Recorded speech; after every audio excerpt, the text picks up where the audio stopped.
आनंदरावजी आंबेडकर साहेब हे आपले मनोगत व्यक्त करतात.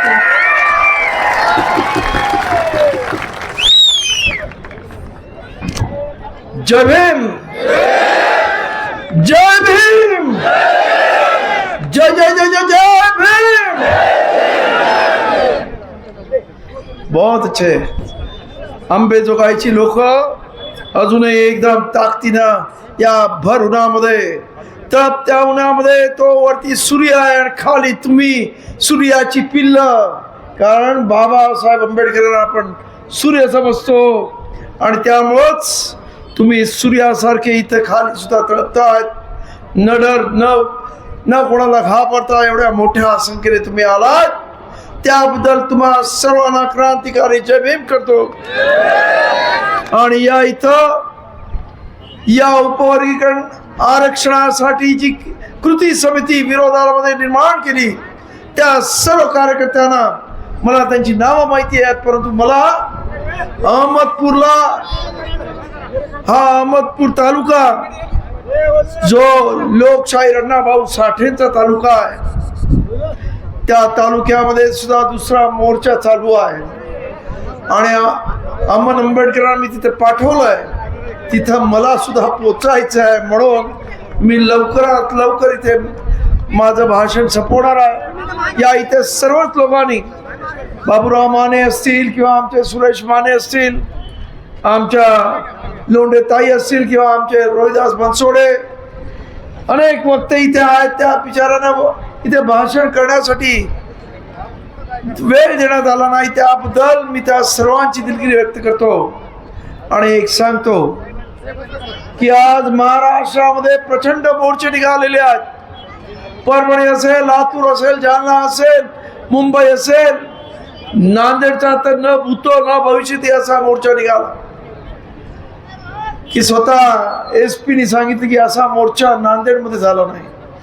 आणि तरी सुद्धा अजूनही ठंब सरकार अजूनही हालायला तयार नाही. आपली मागणी शुल्लक आहे की जे तुम्ही नवीन उपवर्गीकरणाचा घाट घातलाय ते बंद करा, नाहीतर सरकारला स्मशान घाटामध्ये न्यावं लागेल. हे आमचं जाहीर सांगणं आहे. त्यामुळं देवेंद्र फडणवीस तुम्ही ज्या पद्धतीने भाष्य करता या उपवर्गीकरणाबद्दल त्या विधानसभेमध्ये तुम्ही स्वतःला का लॉयर समजता, वकील समजता. आंबेडकरी समाजामध्ये पण आता आमचे सुरेश माने ते तर PhD घेतले लॉ मध्ये. त्यामुळं आम्हाला ती जजमेंट शिकवू नका.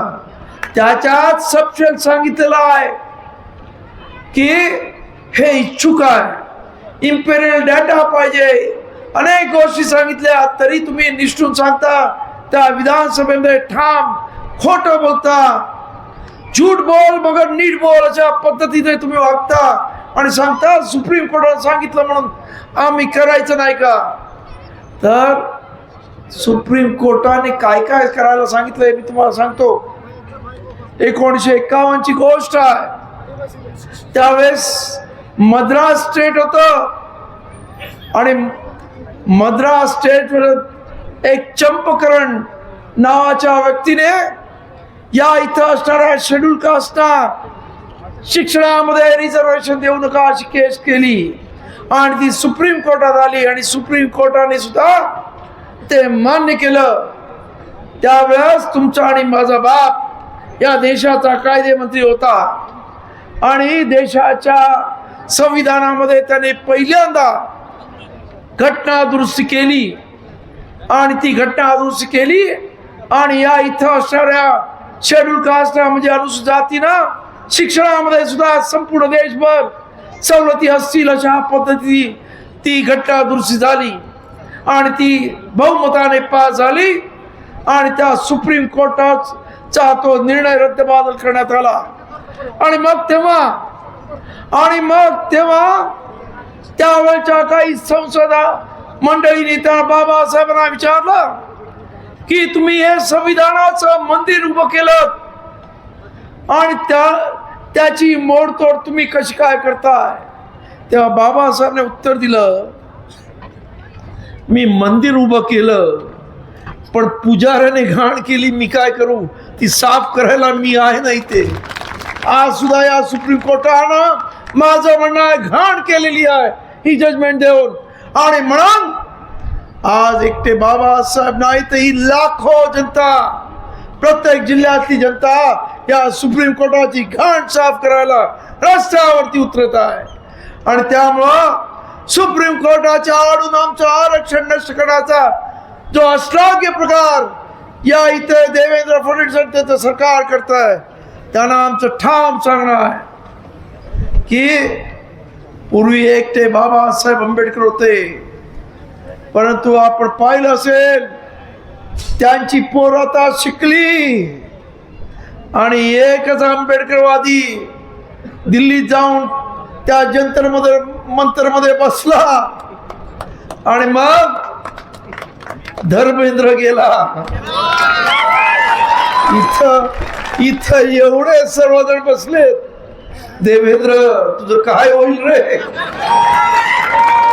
त्यामुळं उगाच आमच्याशी वाद करू नकोच. ही माणसं सरळ असतात तेव्हा सरळ असतात, जेव्हा वेडीवाकडी होतात तेव्हा त्यांचं काही खरं नाही. हे तुम्हाला तुमचा इतिहास आठवा. भीमा कोरेगाव पासून कोरेगावला झाली तेव्हा सुद्धा तुम्ही आमच्या लोकांवर अनपेक्षितपणे त्या भीमा कोरेगावला हल्ला केला आणि नंतर 1 तारखेला हल्ला केला. 3 तारीख त्यानंतर रस्त्यावरच्या लढाईमध्ये जर आम्ही रस्त्यावर आलो तर त्याचा परिपाक काय होईल हे लक्षात घ्या. आणि हा प्रश्न फक्त महाराष्ट्रापुरता नाही आहे, देश पातळीवरचा प्रश्न आहे. त्यामुळं उद्या हा देश पातळीवर गेला तर नरेंद्र सुद्धा जायला वेळ लागणार नाही. त्यामुळं आपल्या सर्वांना माझं आव्हान आहे, ज्या एकजुटीने आज अनुसूचित जाती जमाती जातीची लोक एकत्र झालेली आहेत. खरं म्हणजे मला अनुसूचित जमातीच्या काही आमदारांनी सुद्धा फोन केलेत, साहेब हे आमच्यामध्ये सुद्धा आता उपवर्गीकरण करणार आहेत, तुमचं नेतृत्व आम्हाला पाहिजे. मी म्हटलं थांबा, त्यांनी घोषणा तर करू द्या, घाई नका करू, आधी आमची लढाई तर आम्ही लढतो. आणि त्यामुळं आज सर्व लोक आज आपल्याकडे आशा लावून पाहत आहेत. आज या देशामध्ये एक लोकांना कळलेलं आहे की आंबेडकर समाज हा स्वाभिमानी आहे, आंबेडकर समाज हा लढाऊ आहे. आणि त्यामुळंच आज या अनुसूचित जातीमधल्या सर्व जाती आपल्या बरोबर आलेल्या आहेत. खरं म्हणजे सरकारला असं वाटत होतं की उपवर्गीकरण करायचं, आंबेडकरवाद्यांचं आरक्षण कमी करून यांची प्रगती कमी करायची, परंतु त्यांचा डाव उलटा पडला.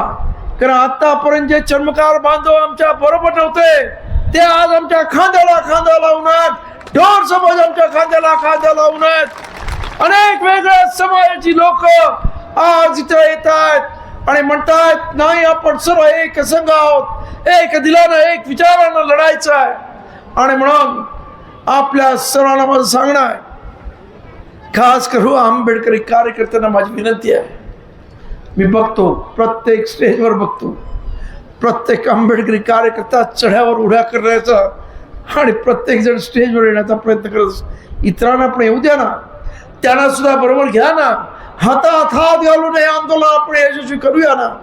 आणि यासाठी आपल्या सर्वांचं सहकार्य हवंय. खरं म्हणजे सरकार तुम्हाला घाबरलेलं आहे, कारण देवेंद्र फडणवीस मागेच जाहीर केलं होतं की 1 ऑगस्ट 2026 रोजी 1 तारीख उलटून पलटून गेलेली आहे. कारण तुमची ही ताकद, तुमची रस्त्यावरची ताकद आज महाराष्ट्र सरकार घाबरलेलं आहे. परंतु हे कधी उलट फिरेल सांगता येत नाही, म्हणून रस्त्यावरचे आंदोलन चालू राहतील. मी देवेंद्र फडणवीसांना सांगतोय की ही आंदोलन डिसेंबर पर्यंत चालणार आहेत. 6 डिसेंबरला आमच्या बापाचा महापरिनिर्वाण दिन झाला आणि तुझं हिवाळी अधिवेशन आलं आणि तोपर्यंत तू उपवर्गीकरण मागे घेतलं नाहीस तर तुझ्या विधानसभेला सुद्धा घेराव करण्यासाठी हे सर्व अनुसूचित जाती जमातीचे लोक येतील आणि मग बघू कोणा किसके दाव में कितना दम आहे. त्यामुळं मी आपल्याला सांगतोय पुढच्या आंदोलनाच्या तयारीसाठी आज हे मोर्चा संपला म्हणजे सर्व संपलं नाही. तुम्ही सर्वांनी संयोजन समितीने कार्यकर्त्यांनी एकत्र बसून पुढच्या लढाईची रणनीती आखायची आहे. पुढे आपल्याला विधानसभेला घेराव करण्यासाठी इथून किती माप निघणार आहे याची सर्व प्रकारे तयारी करायची आहे आणि मग बघायचं आहे की या देशामधली आपण पाहिलं दिल्लीमध्ये संसदेपेक्षा किंवा सुप्रीम कोर्टापेक्षा कॉक्रोच म्हणणाऱ्या जजापेक्षा जनता सार्वभौम आहे. आणि इथंही आपल्याला दाखवायचं आहे की या देशातली जनता हीच सार्वभौम आहे आणि ही म्हणत तोच निर्णय इथे निवडून गेलेल्या माणसाच्या किंवा सरकारच्या धोरणांवरती नाही तर या जनतेच्या मनावरती जनतेच्या इच्छेविरुद्ध जाण्याचं धाडस करणारा विरुद्ध हे आमचं आंदोलन असणार आहे. एवढंच मी सांगतो आणि आपण सर्वजण एवढ्या मोठ्या संख्येने आलात त्याबद्दल आपल्या सर्वांना परत एकदा अंबेजोगाईकरांना क्रांतिकारी जय भीम टाकतो आणि आपल्या सर्वांना पुढील लढाईसाठी तयार व्हा एवढंच आवाहन करतो आणि आपली लढा घेतो. जय